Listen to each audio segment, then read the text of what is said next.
Assalamualaikum warahmatullahi wabarakatuh. Perkenalkan, nama saya Devi dari kelas PKI 3A dengan NIM 12306193029. Di sini saya akan menjelaskan materi tentang gerakan sosial. Gerakan sosial adalah gerakan yang lahir dari kondisi masyarakat yang menggambarkan ketidakadilan dan adanya sikap semena-mena maupun sikap yang tidak semestinya terhadap rakyat. Sebagai reaksi yang bertujuan menginginkan perubahan kebijakan karena dinilai adanya ketidakadilan. Gerakan sosial ini memiliki beberapa karakteristik. Yang pertama, dilakukan secara kolektif. Kolektif berarti dilakukan lebih dari satu individu yang membentuk kesatuan. Gerakan sosial pada umumnya dilakukan oleh sekelompok orang dalam jumlah yang besar atau banyak. Yang kedua, terorganisir.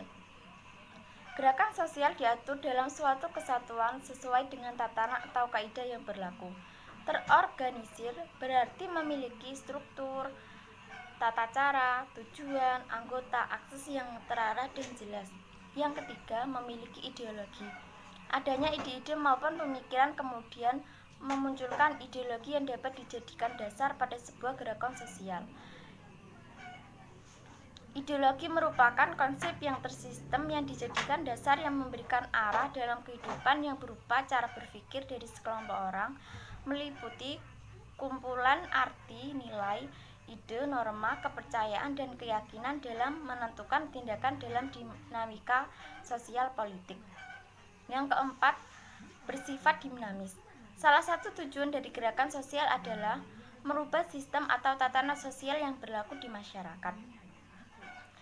Dinamis dalam hal ini berarti gerakan sosial bertujuan untuk melakukan pembaruan pada keadaan sosial politik yang dinilai stagnan, jadi tidak cenderung kaku.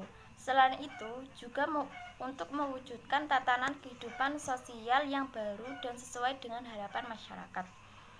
Yang kelima, mengandung nilai-nilai sosial. Secara mendasar, dalam gerakan sosial mengandung nilai-nilai sosial yang dianut oleh para anggotanya. Mengingat salah satu definisi gerakan sosial yang mengandung makna bahwa gerakan sosial berfokus pada isu-isu sosial maupun berhubungan dengan aktivitas sosial di masyarakat. Yang keenam, mewujudkan kepentingan bersama. Gerakan sosial dilakukan dengan tujuan untuk kepentingan bersama. Adanya persamaan pandangan dalam suatu kelompok masyarakat memunculkan suatu kepentingan yang sama pula yang dapat diwujudkan dengan adanya gerakan sosial.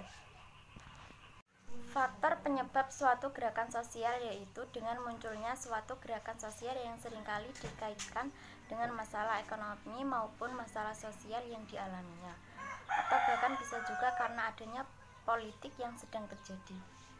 Beberapa orang melibatkan diri pada sebuah gerakan sosial karena adanya rasa kehilangan, kekurangan, atau bahkan penderitaan terhadap keadaannya atau sebagai dampak dari perubahan sosial yang terjadi yang tidak dapat diterima, yang juga termasuk juga dalam faktor pembentuk kelompok sosial. Sebagai contoh seperti di bidang ekonomi, ketika beberapa orang kehilangan peluang untuk memenuhi kebutuhan pokok mereka maupun merasa tidak sependapat dengan kebijakan ekonomi yang diberlakukan. Sekian materi yang dapat saya sampaikan. Wassalamualaikum warahmatullahi wabarakatuh.